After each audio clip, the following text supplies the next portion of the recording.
Hello students, in this video we are going to discuss about the growth of population in India। ठीक है, India के context में हम population growth के बारे में बात करेंगे इसमें। ठीक है, पॉपुलेशन ग्रोथ क्या है, पॉपुलेशन ग्रोथ रेट क्या है और फॉर्मूला क्या है इसका, और कंपोनेंट्स ऑफ पॉपुलेशन ग्रोथ, ये हम ऑलरेडी जो है फंडामेंटल्स ऑफ ह्यूमन ज्योग्राफी का जो सेकंड चैप्टर है उसमें डिटेल में हम पढ़ चुके हैं बच्चों, डिस्कस कर चुके हैं। ठीक है, फिर भी यहाँ पर हम बहुत ही ब्रीफली इसको रिवाइज करेंगे। Population growth is the change in number of people living in a particular area between 2 points of time। ठीक है, between 2 points of time किसी एरिया में पॉपुलेशन के नंबर में जो चेंज आता है उसी को पॉपुलेशन ग्रोथ कहते हैं।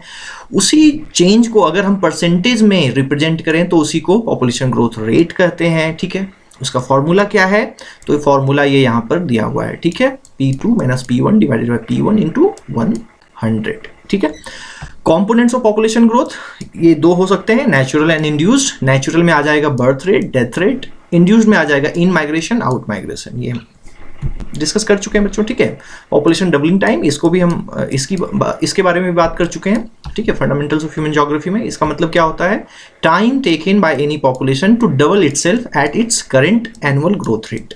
जब किसी कंट्री की किसी एरिया की पॉपुलेशन जितनी अभी है वो कितने दिनों में वो डबल हो जाएगी उसकी। सपोज करिए 5 मिलियन है, 5 लाख है मान लेते हैं। ठीक है, 5 लाख है, 5 मिलियन हो जाएगा, 50 लाख, कुछ भी आप ले सकते हैं। ठीक है, तो अगर 5 लाख है किसी एरिया का पॉपुलेशन तो वो कितने दिनों में 10 लाख हो जाएगा, या कितने सालों में 10 लाख हो जाएगा। ठीक है, 50 लाख हैं तो कितने सालों में, महीनों में, दिनों में वो कितना हो जाएगा, 100 लाख। ठीक है, 1 करोड़ हो जाएगा। ये जो टाइम पीरियड लगेगा इसको होने में, ठीक है, डबल करने में, वही हो जाएगा हमारा पॉपुलेशन डबलिंग टाइम।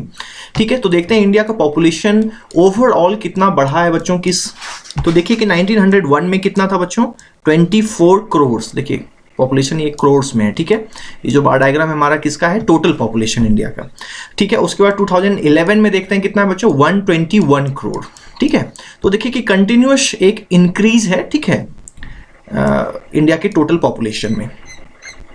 नीचे आते हैं और डेकेडल ग्रोथ रेट देखते हैं। अब ग्रोथ रेट पे हम आएंगे। ठीक है, तो डेकेडल ग्रोथ रेट पे जब आएंगे बच्चों तो ये देखिए ये उसका ग्राफ है। ठीक है, लाइन डायग्राम है, लाइन ग्राफ है। तो 1911 में 1901 से लेके 11 तक कितना ग्रोथ हुआ, डेकेडल ग्रोथ रेट 5.75। ठीक है, इसमें आपको ध्यान में रखना है बच्चों 1921। ठीक है, ये 1921 का है जिसमें नेगेटिव ग्रोथ रेट हुआ। देखिए कितना, -0.31। तो अगर क्वेश्चन ये आता है कि किस डेकेड में इंडिया ने negative decadal growth rate experience किया या रजिस्टर किया, तो वो हो जाएगा हमारा 1921। ये एक इंपॉर्टेंट फैक्ट है, ये आता है काफ़ी। ठीक है, और इसको ध्यान में रखना आपको इस फैक्ट को। ठीक है, और उसके बाद ये देखिए कि 1931 में एक शार्प इंक्रीज है, 41 में एक ग्रेजुअल इंक्रीज है। ठीक है, 51 में जो है बच्चों वो थोड़ा सा डिक्रीज हुआ डेकेडल ग्रोथ रेट। 41 में देखिए 14.22 है और 51 में 13.31। ठीक है, 51 से फिर देखिए एक शार्प इंक्रीज है टिल 1971, है ना, 1971 तक। 1971 के बाद जो है थोड़ा सा जो है बहुत ही पॉइंट में डिक्लाइन है। ठीक है, बट इसको हम ये कह सकते हैं कि कांस्टेंट हो गया थोड़ा सा। ठीक है, डिक्लाइन बहुत ही 0.2 का डिफरेंस है। तो 1981 तक हम मान के चलते हैं कि एक जो है काफ़ी इंक्रीज पॉपुलेशन में हुआ है, एक रैपिड इंक्रीज पॉपुलेशन में हुआ है। ठीक है, और उसके बाद देखते हैं 1981 के बाद देखिए एक डिक्लाइनेशन है ना, एक डिक्लाइनिंग ट्रेंड है। ठीक है, एक डिक्लाइनिंग ट्रेंड है पॉपुलेशन ग्रोथ रेट का इंडिया में। ठीक है, तो ये एक अलग फेज हो जाएगा, इसकी बात करेंगे। और 2011 में कितना है, 17.64। ठीक है, तो इस ग्राफ को बच्चों ध्यान में रखना है। ठीक है, ये जो डेटा है उसको ग्राफ के रूप में भी इस तरह से आप दिखा सकते हैं, अगर आपको याद रहे तो एक रफ डायग्राम बनाकर। ठीक है, उसमें आंसर्स में अगर ऐसा कुछ आता है तो। ठीक है, ये हम बाद में डिस्कस करेंगे बच्चों। ठीक है, ये टॉपिक हम बाद में डिस्कस करेंगे। अब बात करते हैं कि ये जो पॉपुलेशन ग्रोथ रेट इंडिया का है 1911 से लेके 2011 तक। ठीक है, इसको हम क्या फेजेस में डिवाइड कर सकते हैं बेस्ड ऑन सम कैरेक्टरिस्टिक्स या क्राइटेरिया। ठीक है, तो इस पूरे फेज को हम 4 फेज में डिवाइड करते हैं, इस पूरे टाइम पीरियड को।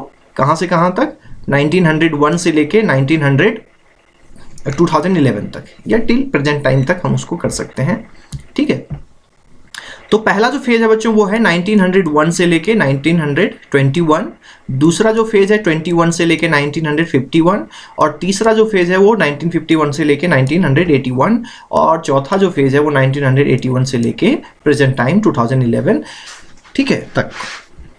और इस फेज को हम थोड़ा सा यहाँ पे डायग्राम में देख लेते हैं, एक डायग्राम नहीं एक इमेज है, ठीक है, ग्राफ है, तो इस ग्राफ में थोड़ा और क्लियर हो जाएगा बच्चों आपको, ठीक है।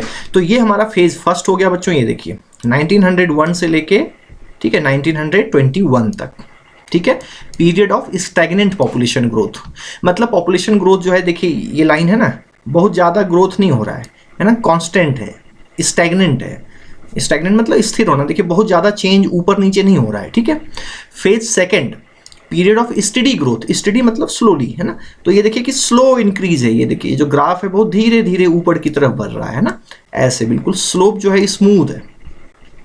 फेज 3 है बच्चों, वो है, तो फेज सेकंड हमारा कहाँ से कहाँ तक है, 1921 से लेके 1951 तक, और फेज थर्ड हमारा स्टार्ट हो जाता है 1951 से लेके 1981 तक, ठीक है। और ये हमारा है पीरियड ऑफ रैपिड ग्रोथ, ठीक है। यहाँ पे देखिए पॉपुलेशन ग्रोथ काफ़ी रैपिड रेट से इंक्रीज हुआ है बच्चों, देखिए ये जो स्लोप है, ठीक है, ये लाइन का, ये देखिए काफ़ी स्टीप है, ठीक है, काफ़ी तेज़ी से देखिए ऊपर की तरफ गया है, ठीक है। उसके बाद 1981 से 2011, यहाँ पर भी ग्रोथ मतलब ग्रोथ तो है, ठीक है, पॉपुलेशन ग्रोथ में इंक्रीज तो है धीरे धीरे, ठीक है, लेकिन with definite science of slowing down, ठीक है, लेकिन कुछ साइन जो है वो मिल रहे हैं स्लोइंग डाउन होने के भी, ठीक है, धीरे धीरे। तो ये हम 4 फेजेस में हम इंडिया के पॉपुलेशन ग्रोथ को क्या कर सकते हैं, डिवाइड कर सकते हैं, ठीक है बच्चों। और उसी को हम यहाँ पे भी देख सकते हैं, सॉरी यहाँ पर, ठीक है। तो फर्स्ट फेज में पॉपुलेशन ग्रोथ कैसा है, स्टेशनरी है, स्टैग्नेंट है। सेकंड में स्टडी ग्रोथ है, स्लो ग्रोथ है। थर्ड फेज हमारा पॉपुलेशन एक्सप्लोजन का है, काफ़ी तेजी से जो है उसमें इंक्रीज हुआ है। और fourth phase slowing down gradually, है ना, यहाँ पे देखिए आप देख सकते हैं जो ग्रोथ रेट है, ठीक है, वो धीरे धीरे क्या हो रहा है, डिक्रीज हो रहा है, ठीक है।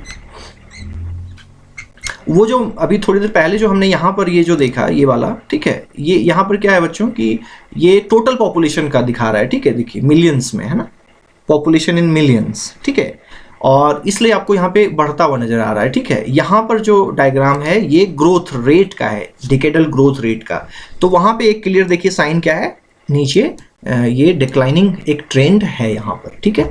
तो हम ये कह सकते हैं कि 1981 के बाद जो है पॉपुलेशन ग्रोथ में एक डिक्लाइनिंग ट्रेंड है, एक गिरता हुआ ट्रेंड है, मतलब घट रहा है पॉपुलेशन ग्रोथ, ठीक है। और तो इसमें उसी के कुछ कैरेक्टरिस्टिक्स हैं, level of birth rate and death rate दोनों हाई है यहाँ पर फर्स्ट फेज में, ठीक है। सेकेंड फेज में क्या होगा, ठीक है, बर्थ रेट तो हाई रहेगा बट डिक्लाइनिंग डेथ रेट, ठीक है। और थर्ड फेज में, ठीक है, very high birth rate and low death rate, very low death rate, ठीक है। और फोर्थ में क्या हो जाएगा बच्चों, बर्थ रेट भी धीरे धीरे कम हो रहा है और डेथ रेट तो लो है ही, ठीक है। रीजन्स, फर्स्ट जो फेज है उसमें पॉपुलेशन ग्रोथ कम क्यों है, क्योंकि पुअर मेडिकल सर्विस है, हेल्थ सर्विस है, ठीक है, और इलिटरेसी है, पीपल इलिटरेट हैं, तो उतना इनएफिशिएंट डिस्ट्रीब्यूशन ऑफ फूड, ठीक है। तो ये सारी चीज़ें हैं जिसकी वजह से यहाँ पर पॉपुलेशन ग्रोथ जो है वो काफ़ी लो है। और सेकंड जो फेज है उसमें थोड़ा सा इंक्रीज होता है, क्यों, क्योंकि हेल्थ एंड सैनिटेशन जो फैसिलिटी है वो थोड़ी बेटर हो जाती है, transport and communication system better हो जाता है, ठीक है, फूड डिस्ट्रीब्यूशन सिस्टम अच्छा हो जाता है, यहाँ पे इम्प्रूव डिस्ट्रीब्यूशन सिस्टम, तो ये रेफर करता है फूड डिस्ट्रीब्यूशन, जिससे कि भूखमरी की समस्या पैदा नहीं हो रही है, फूड लोगों तक पहुँच जा रहा है, तो उनके मरने की जो प्रोबेबिलिटी है, डेथ होने की प्रोबेबिलिटी जो है वो थोड़ी कम हो जाती है। थर्ड जो है हमारा इकोनॉमिक ग्रोथ जो है वो काफ़ी ज़्यादा हो जाता है, डेवलपमेंट काफ़ी हो रहा है, लिविंग स्टैंडर्ड लोगों की इंक्रीज हो जाती है, ठीक है, हेल्थ फैसिलिटी ये सब तो इंक्रीज हो ही रहा है, ठीक है। और इसकी वजह से जो है ये फेज जो हमारा है, फेज थर्ड इंडिया में, वो एक हाई पॉपुलेशन ग्रोथ का है और उसको पॉपुलेशन एक्सप्लोजन के नाम से भी रेफर करते हैं, ठीक है। फेज फोर जो है इसमें थोड़ा सा धीरे धीरे एक डिक्रीजिंग ट्रेंड आ रहा है बच्चों, ठीक है, लेट मैरिज हो रहे हैं, ठीक है, लोग करियर बना रहे हैं अपना, ठीक है, लिटरेसी भी बढ़ गई है, ठीक है, लोग थोड़ा अभी पढ़ाई करते हैं, करियर बनाते हैं, फिर जो है वो शादी के बारे में, मैरिज के बारे में सोचते हैं, ठीक है। तो जिसका जो एक इम्पैक्ट पड़ता है, एक बहुत ही क्लियर कट इम्पैक्ट जो पड़ता है वो पॉपुलेशन ग्रोथ रेट पे पड़ता है, बर्थ रेट पे पड़ता है। और जो कि बर्थ रेट धीरे धीरे थोड़ी कम हो रही है, तो उसका जो सीधा इम्पैक्ट हमारे पॉपुलेशन ग्रोथ रेट पे पड़ता है, ठीक है। और उसी को डिकेडल नेचुरल ग्रोथ रेट को हम कैसे निकालते हैं बच्चों, वो इस टेबल में मैंने बताया है, ठीक है। ये सेंसस ईयर है हमारा, और बर्थ रेट हमारे पास है, डेथ रेट हमारे पास है। तो नेचुरल ग्रोथ क्या होता है, birth rate minus death rate, ठीक है। तो इसमें इसको हमने क्या माइनस कर दिया है, ठीक है। तो ये घर में आप एक एक्टिविटी कर सकते हो खुद, कि अगर हमारे पास बर्थ रेट और डेथ रेट का डेटा है तो हम नेचुरल ग्रोथ रेट को कैसे निकाल सकते हैं, ठीक है। तो यहाँ पर भी देखिए आप क्लियर कट आपको यहाँ पे एक कुछ ट्रेंड दिखेगा। देखिए 1981, ठीक है, 81 में देखिए बर्थ रेट कितना है, 37, ठीक है। और 91 में 1981 में ये 30 हो गया, 7 का डिफरेंस है, ठीक है। उसी तरीके से डेथ रेट में देखिए 15 से 9 है ना, काफ़ी डिक्लाइन है। और फिर देखते हैं 1991-2000 के बीच में बर्थ रेट में देखिए 25 हो गया, ठीक है, फिर 22 हो गया। तो यहाँ से जो है क्लियर कट डिक्लाइन ट्रेंड हमें जो है एक डिक्रीजिंग ट्रेंड हमें देखने को मिलता है किसमें, बर्थ रेट में 1981 से, ठीक है। उसके बाद देखिए नेचुरल ग्रोथ रेट में भी उसका इम्पैक्ट देखिए किस तरीके से, 22 से 21, 21 से 17, 17 से 15 है ना। तो एक डिक्रीजिंग ट्रेंड देखिए आपको नेचुरल ग्रोथ रेट में भी देखने को मिल रहा है, ठीक है। उसी डेटा को बच्चों हम यहाँ पे लाइन डायग्राम, ठीक है, लाइन ग्राफ से हमने मल्टीपल लाइन ग्राफ से जो है इसको रिप्रेजेंट किया है, बस ये दिखाने के लिए कि इस तरीके से हम डेटा को रिप्रेजेंट कर सकते हैं, ठीक है। इसमें से ये क्या है, ये बर्थ रेट है हमारा, ये सर्कल वाला जो है वो है डेथ रेट, और ये ट्रायंगल वाला जो है ये पॉपुलेशन ग्रोथ रेट है, एक्चुअल पॉपुलेशन ग्रोथ रेट जो है, नेचुरल पॉपुलेशन ग्रोथ रेट, ठीक है, नेचुरल पॉपुलेशन ग्रोथ रेट। तो वो तीनों जो ये लाइन्स हैं वो डिफरेंट डेटा को रिप्रेजेंट यहाँ पे कर रही हैं, ठीक है। सिंपल, ये वैसे भी प्रैक्टिकल में हमें करना है बच्चों, ठीक है। तो क्यों ना हम यहाँ पे थोड़ा बहुत इसको करते चलें, जो डेटा हमारे पास चैप्टर में है उसको रिप्रेजेंट करते चलते हैं कि कौन से लाइन डायग्राम, कौन से स्टैटिस्टिकल ग्राफिकल फिगर से जो है हम उसको यहाँ पे रिप्रेजेंट कर सकते हैं, ठीक है। तो इस वीडियो में इतना ही रहने दो। नेक्स्ट में जो हम डिस्कस करेंगे रीजनल वेरिएशन इन पॉपुलेशन, क्या इंडिया में